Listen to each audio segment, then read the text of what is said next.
And welcome to our March Madness show of sports highlights. Glad you're with us since February of 1992. Craig Bicaveras along with the entire crew. Our show Sports Highlights comes on Mondays at 7 a.m., 2 p.m., and 7 p.m. Weekends at 9 a.m. For more, go to nnpstv.com at GregBig1 Twitter. Our interview show rolls on for the month of March with Alan Elledge, the head baseball coach at Stratford University. Good to see you again. Hey, Greg. How are you doing today? Very good, my friend. Awesome. You've got baseball all covered on the peninsula. You went to Bethel. Tell us about your baseball background. Yeah, I actually went to Bethel High School, continued on to Ferrum, and then ended up at Madison. Locally in the area, I've been involved in baseball over 25 years. Started Thomas Nelson Community College, their first program. Fortunately, when our previous AD at Stratford University asked me to come to Stratford and start that program, and I jumped right in and took the opportunity. Right. Let's talk about baseball back in your era a little bit later. You had Donnie Collins, who played for Ferguson. Philip Wilson. Yeah. Kickadan had the Pabst and Yes. Burcham. Wassinger. Yeah, absolutely. Of course, Hampton had a really good pitcher in Frankie Driver, I Yes. believe. How was that era compared to the era that we're in now? Well, and again, like we discussed before, every era has always got their great players. It seems the Tidewater area, including all the way from Hickory over to Gloucester, Williamsburg, always seems to have a special group of players. Take Pender and Crockett from Poquoson, extraordinary athletes. And it just seems every year there seems to be one or two great athletes that come out of this area and move on. You talk about the coaches, though, when you were playing. Snow at Menchville. Yes. Of course, Denton at Kickadan. Mitchell, was that Still continuing. Still continuing at Hampton. Bouchard Yes, at at Bethel. I mean, it was an event. Those games were events. Absolutely. It was exciting back then. I mean, the player, the type of talent. Most people don't understand back in that era, you were lucky if you're a 10th grader to be able to play varsity baseball and back in those days. Right. You had to be exceptionally great talent to play varsity at 10th grade. Right. So, yes, there were some great players back in that era. Mitch McDougal at Ferguson. Yes. Yeah, but you look at who Ferguson had back then with Schlim and Collins, two elite Division I you look players. at Paul Keys. Right. Look at Paul Keys also. Right, and of course he's since unfortunately Yes. passed away. But let's talk about what's going on for the Hitters Academy first. Is it fundamental still? Yeah, absolutely. And in anything you do, especially in baseball, it's repetitious. And especially at Hitters Warehouse, we're fortunate for Stratford University to be able to utilize Hitters Warehouse. We have some advantage over some others that don't have an indoor facility, especially on a small program such as ours. So we utilize it to the best of our ability to be able to hit, do our bullpens, especially our strength and conditioning. We utilize it a lot. We're talking to Alan Elledge. We're here almost in spring, pretty much spring as we exist, head baseball coach at Stratford University. And one thing is, baseball, there's nothing fancy about it. It's fundamentals, and there's no apps, no computers. There's a lot of analytics, but it still comes down to eye contact, pitching, footwork. There's so many things. There's no computer that can help you with that. You still catch it and throw it the same. Now, especially in the major league segment, they've went to a lot of analytical data. And we, again, at our level, we try to use some of that data to help analyze some of our players, attack angle, bat speed, exit speed, time to contact. We utilize that now with Stratford to help our student athletes understand, become better hitters. Or we utilize a lot of things in driveline with 2-pound heavyweight balls. We try to give our guys the advantage of being able to be better athletes all the time. Does the indoor cage give them a year-round facility because the weather is such an issue, not only with the snow, but the rain as well? Absolutely. Having that advantage where our guys can go in there and work on certain things, you can have a lot of one-on-one contact during the season where you can come in and do some early work, especially if you have inclement weather. We can go in and actually break down a swing and really help some of these guys get better. Stratford's got a big brand around the country. Locally, people know about it from Virginia Beach and Newport News. Let's talk about your roster, your coaching staff, and where you're going to play your games. We're actually going to be playing at Davis Middle School in Todd's Lane in Hampton. City of Hampton has made a great deal with us to be able to help locate a field to allow us on our first inaugural year to kick off. We're excited about that. We got a brand new sod infield. Our guys been working the last 3 or 4 days building bullpens, painting buildings, painting scoreboards, trying to get it ready. We have Florida National coming in next Friday, which is February 2nd, for our home opener. Our recruiting base, we probably have 6 to 7 guys local in the area. Most of our recruiting base has been coming from, unfortunately, Miami, South Carolina, Tennessee, Northern Virginia. We've got kids from all over the spectrum. And it seems that we were so late into the recruiting side of it that we were able to get some guys that overlooked. They got overlooked, and we were fortunate enough to get some of these guys. And I've never seen anything like 25 guys or 30 guys coming together and getting along so well with all one common goal, and they work extremely hard. We're in March right now. Yes. So how many games from March 1 do you have the rest of the season? We have 52 games on our schedule. 52 games on our schedule. We're going to Miami for 7 days. Nice. First part of March. Yeah, Can't wait. yeah. So we're kicking off there, and then conclude at the end of April. We're heading to Ohio, playing in a tournament in Ohio because I want to go see LeBron James play. So that's what we kind of scheduled. Very good, very good. Well, that's a bucket list thing. I've seen him play once. Let's talk about equipment to go through. How many baseballs do you go through? How many bats do you go through? And not only in the indoor place, but also in college. But that's a lot of balls that are all over the place. Well, it's funny when Chris, our previous AD, was there. I asked for 40 dozen game balls, and he just looked at me with 3 heads, and I explained to him how this works. And so we actually have 40 game balls. We ended up getting 30 practice balls, but I ended up making a deal where I got 1,500 used balls, and we're utilizing that for the indoor and our outdoor. I call it $4 bills. So when you hit a ball and it's gone, it's $4 right out of the drain. It might come back, it might not. Right. So we're good stewards on our equipment. L screens, block screens, certain things you need to take care of a baseball field. Yeah. I mean, there's so many tarps that you need to take care of your mound and your plate area. So yeah, there's a lot more involved than just starting up and going out. So there's certain things you got to do. At Jeff Davis, is there a requirement to maintain the field, or do you guys have No, to do we it? made arrangements with City of Hampton that we would do that. Okay. In lieu of allowing us to use it, we would do everything inside the fence line to make sure we maintain the field. Right. So I thought that was a fair trade-off. We're talking to Alan Elledge. He's the head baseball coach at Stratford University. You're in a unique situation where a lot of these kids you might have trained at your academy as well, or seen them play in high school before. How was the interaction and mix been, the overlap been? Well, it puts you in a precarious spot because you're looking at a kid that you really like for Stratford, but also that he can go elsewhere. So we generally let that kid make his own decision wherever he needs to go. We got him in the right direction, and if there's an opportunity for us to be able to get one of those kids, we will. So that being said, yeah, it's good that I get to see him a lot, and more so than most other coaches get a lot to see him. So we take advantage of it when we can. Let's talk about everything's new. Let's talk about your uniforms. What type of home uniforms will you be wearing and road uniforms? We actually, when we started our school off, it was actually a white and a navy-ish. We're real big in the military at Stratford. We do a lot for our military, and so what we decided to do at this point is change our colors. So we actually went red, white, and blue. Okay. And our uniforms will depict that in having some red, some white, and some blue throughout our uniforms. Well, let's talk about some of the other sports at Stratford. I mean, let's just call you the pseudo AD, or you're just Mr. Baseball, Mr. Everything. It's brand new for everything there. Yeah, we actually have men's basketball. Coach Chapman has done a remarkable job. Coach Lindsay Enders does our softball, and Al Kuzno does our women's soccer. So all program, Al's the first one off the block, and he did right well. And Chapman's in season, so baseball and softball are getting ready to kick off next, so we'll see how we go. Right. The state of college baseball in Virginia, UVA always does very well. They've been champions before. Talk about the other schools. You mentioned you started up Thomas Nelson, but you look at Wayne Mary, Tech. How is college baseball? College baseball, again, you have 13 or 14, I'm not sure, 13 or 14 Division I's in the state of Virginia, and you also have a tremendous amount of Division III's.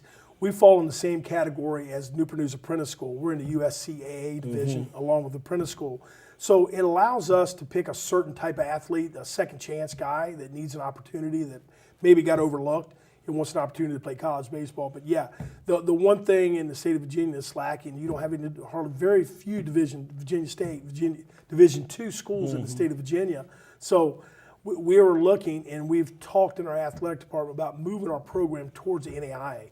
And that's one of our ultimate goals, is to move. We would be the only one in the state of Virginia besides Bluefield that will be on the east coast of Virginia. So that's something we've laid on the table to discuss as a recruiting tool for our program.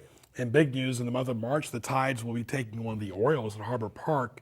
We mentioned that on the radio show the end of March, so congratulations to the Tides in an exhibition against the Orioles in March, this month right here as well. All right, let's talk about some of we mentioned the equipment, the balls, the bats. How have they changed? I prefer the Major League game where it's wooden bats. Let's talk about what kind of bats you use. You know, it's the BB Core bats that we drop threes, we use. And I've known in Little League this year they've changed the composite. It's the exit speed off the bat that really changes everything, because you get these kids that are bigger and stronger, and the exit speed off this bat is a little bit dangerous for some of those young kids. But I'm like you, and I'm a traditionalist. I wish everyone would go to wood bat, but you got the aluminum bat manufacturer that won't allow that to happen. Right. But, you know, again, I'm not a bad guy. You know, if you can hit it, I don't care what you use, hit it. Yeah, golf clubs change, tennis rackets change, you know, so baseballs and baseball bats. How about baseballs? Have they changed a lot since you were in high school? Not at all. Yeah. Not at all. So it's still pretty much the same. All right, the safety of baseball. You see a lot of Major League players wearing the face guard because of lethal weapons. Sure. It reminds me of like Randy Johnson, the one time he killed a seagull out there. I mean, that's a dangerous weapon. You know, and again, baseball, you look back for many, many years, there's going to be pitchers going to be throwing up and in, and it's just part of the game. You got to be prepared. You got to be prepared. But, you know, these guys now, you see more and more guys throwing 94 and above. Back many years ago, you didn't see many guys throwing that. Now you're seeing it every day. Your starter, your mid guy, your setup guy, your closers coming in throwing 104. You got to be a good hitter. You got to be prepared. And sometimes they get away from them, and it's very hard to get away. I always say that baseball players who bat are good drivers. They can't take their eye off the ball. You can't take your eye off the road. It's almost very similar. Yes. Well, and again, these guys that are well, the technology so much today is helping these hitters get an advantage, but also on the pitching side. Sure. Guys are getting better. They're getting stronger. They're training harder. They're training better. They're becoming better athletes. All right, we're talking to Alan Elledge. Final few moments right here from Stratford University, brand new baseball program. Congratulations, and of course, athletic program as well. All right, you're like the Dr. Phil of this question right here. You've seen a lot of parents that you've had to deal with. Why do the baseball parents in the little leagues get such a bad rap? Because, and really, they're not baseball experts. Most of them don't know a bat from a ball, but they're trying to give advice. What do you tell a parent? Is it patience? What do you tell the parents? You know, that question's been presented to me before, and you look at it in two different ways. The parents, that's their number one commodity. Of course. By far, it's the number one commodity, and you got to understand that part of it. I would say 99.9% of parents always played Little League baseball. Well, you don't get this in the same thing in tennis, or you don't get the same thing in soccer, you don't get this thing in other sports, but majority of parents or fathers have always played Little League. So their way back in that day might not work today. They've changed the way you bunt. There's 3 different ways that I've learned how to bunt now since conception of when I learned how to bunt. So things change. You got to stay on top. You got to listen to other great coaches in there. Make sure you interface with great guys that are baseball minds. You have to stay on top of the game and listen. You can always be a student of the game, and you got to continue to learn. And maybe that doesn't work, but you take a little bit of that guy and a little bit of this guy and make it work. Because again, like I indicated earlier, we still throw it, we still hit it, and we still catch it. There's a lot of rage, though, with Little League sports, with the parents over the years. Maybe not as much as it used to be, but there was always that stereotype where, you know, if Johnny or Susie's not getting enough bats or shots, the parents are going to go crazy. Well, it happens. Yeah. And again, the parents sometimes get excitement into the game just as their kid. A lot of them live precariously through their kids, Right. which is fine. Right. And you want them to enjoy the sport and enjoy it and encourage them.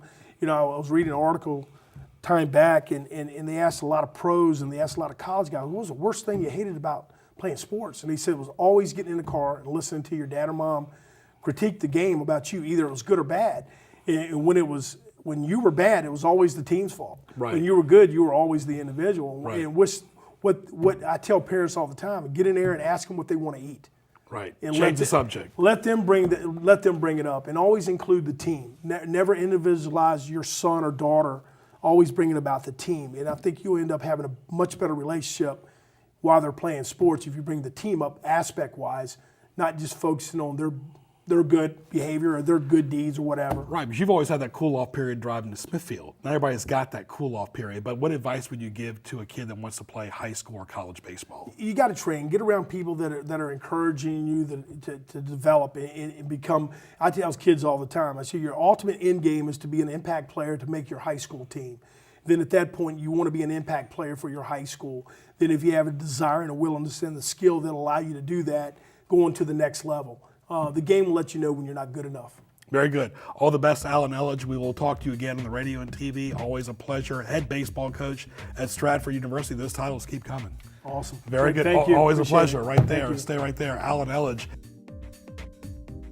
More, log on to nnpstv.com at Craig Bickle on Twitter. Stay tuned for Troy Bryant, the head baseball coach at Heritage, coming up.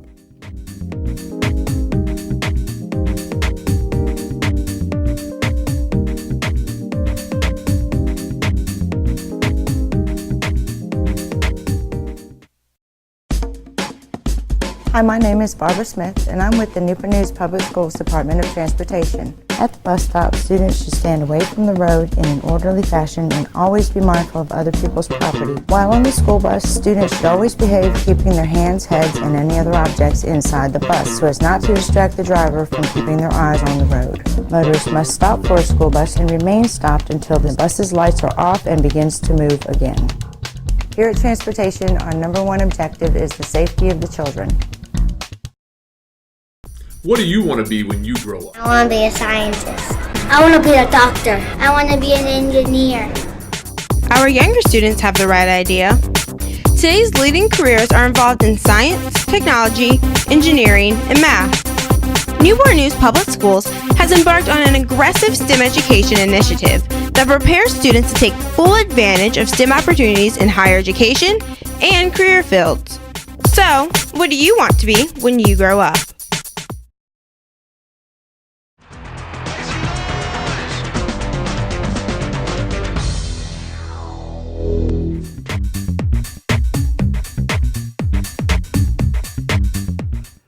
And welcome back to our March edition of Sports Highlights. Hope you enjoyed our first guest, Alan Elledge. Let's welcome Troy Bryant, the head baseball coach at Heritage. Troy, good to see you. Hey, thanks, Greg. Thank you for being in the Navy as well. I appreciate it. Thanks so much. CPO as well. Talk about your baseball and sports background. Yeah, I played baseball when I was in high school, pitcher, catcher. Thought I was kind of better than what I probably really were. Also, my son name is Troy Bryant also. He really got me back involved in baseball and with Little League. A lot of involvement with the local recreation department here at in Virginia with Demi Youth Baseball. A lot of time spent on the field with him. Also, he went through the program over at Demi High School. He played ball over at Demi High School, and now he's moving on to bigger and better things. He's a senior now down in North Carolina Central University. So.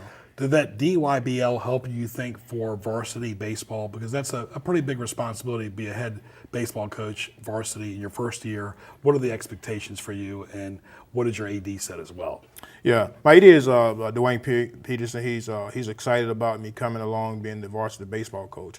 Had a couple years of doing the JV program down at Heritage also, and the recreation background of it is similar.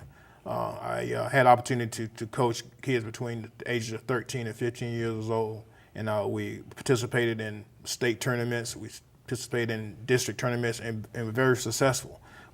We built a program from the ground up, and were very successful in major competition throughout that area when it came to baseball in that division. So, and that carried over to the JV portion.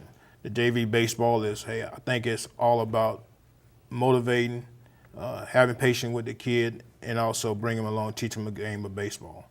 The game never changes. Yeah, we're in March right now, and of course, you went through the winter with fundamentals, and of course, it's got to be the desire for the kid. Just like you were in the military, you're self-motivated. You need to have that self-motivation from kids to prepare when they're not on the field. That's correct. We had a great off-season program. We was doing twice a week. We was strengthening and hitting. We had a local academy that helped us out greatly by giving us the facility for a day, and we was utilizing the high school and also the weight room at the school, and the kids really enjoyed it. The kids grew by leaps and bounds, was very excited about coming out and participating. On average, had an average of 9 kids every session, so we was really excited about it. And a lot of growing went on also, so a lot of learning process. We're talking to Troy Bryant. He's the head baseball coach for Heritage High School. Greg Bicaveras, glad you're with us for our March edition of Sports Highlights. For more, log on to nnpstv.com. A lot of times in college and professional, you might see a 4 or 5 deep pitching roster, sometimes even 6 as far as starters. High school is not like that. You just might have 1, 2, maybe 3 max. Yeah, that's had always been a challenge, especially at this level in high school. You normally have some kids that can throw the ball pretty good, but overall pitching wise, you normally go about 2. Hopefully, you can get 3 deep. If you got 3 deep, you can compete and rest the kids also. New guidelines with high school pitching is a big one also. So those things you have to look at. The pitch count is a huge factor that comes into high school baseball. And a lot of guys that relief might start in a few days. That is 100% correct. So you got to make sure that kid get the proper technique and the proper rest also in order to be, so he don't hurt himself long term. Well, let's talk about some of the rules. How many innings do the high school baseball players play? And of course, you heard us talking in our earlier segment with Alan about wooden bats compared to aluminum bats. Let's talk about your theory on that as well. Well, I like the sound of the bat. I like the sound of the wooden bat, the ball hitting. I like the fresh cut of the grass. So I really enjoyed, I'm a traditional guy too, I really enjoy the wooden bat aspect of it also. But, also, whatever's going to make a kid better, hit the ball, that's what I like also. Innings, they normally go 7-inning games. Pitch count is really controlled, so we really try to make sure we don't have. I don't like to pitch a kid no more than 45 pitches a game. That's a lot of pitches. I like to make sure you get the proper rest, maybe 24 hours or 48 hours of rest. So it's really important that we control your pitch count and control yourself on the mound. And I tell all the pitchers this all the time: you must control yourself. Don't get emotional. If you got a bad pitch, come back. The next one's going to be a great pitch. That's true, too, because you could have a bad day before you even get to the mound, bad day at school or bad day at home. That can affect your pitching as well. That is 100% correct. And I always tell kids also, make sure you get the proper rest, you pay attention in school, and you're doing the right things, and everything else will pan out also. Like in high school football, we do a game once a week. A lot of the coaches, they have plenty of time to look at film once a week. Basketball, they play 2 or 3 times a week. How do you scout and prepare for a team at home and on the road? Because every team is different. Yeah, it normally based off of who you think you're going to see on the pitcher mound. But a lot of times and a lot of things, the game doesn't change. You got to hit the ball, you got to catch the ball, and you got to throw the ball. You got to stay fundamental sound. Basic baseball will get you through any type of game. Don't care how big the kids are, don't care what their skill set. If you're doing the basics and you're keeping to the basic, hitting, throwing, and catching, you can play with anybody. I agree. Talking to Troy Bryant, head baseball coach at Heritage. With that said, back to the pitcher, some like just to do the fastball, some might do a knuckleball, curveball. Do you try to maneuver them a certain way or just go with their strengths? You normally go with the kid's strength, but also you want to try to also increase and make him more effective, give him a different pitch, give a kid a different look. All about elevation also. When the kid, you got to move the ball around, you got to high, low, up, and down. You got to make sure the kid can control his pitching also. Because there's so much involved too, Troy, too. Let's talk about on defense in the outfield, your footwork. You have to stay alert. Maybe not as bad as like the infield, but everybody's got a unique situation. The catcher's always got to be proactive, working with the pitcher. It seems like the catcher, the pitcher, and the head coach are always in sync. Then you have your infield, your outfield. So everybody's got a role to play. Footwork is important too. Footwork is huge. And on all season, we did a lot of footwork. We did a lot of drills concerning footwork. You don't want to cross your feet up. I always tell a kid and I always tell a player this: every play, every pitch, the ball is going to come to you, and know what you're going to do with the ball. Do not cross your feet. Know what you're going to do with the ball, and don't overthink it. Right. Keep your eye on the ball. Keep your eye on the ball. All right. Does this youth leagues, in your opinion, around here help for JV and varsity baseball, or is it just a stepping stone, or they learn most of their stuff when they get to the varsity level? I do believe that the rec baseball is huge in this area, and there are some great coaching, some great things that's going on down in the rec division.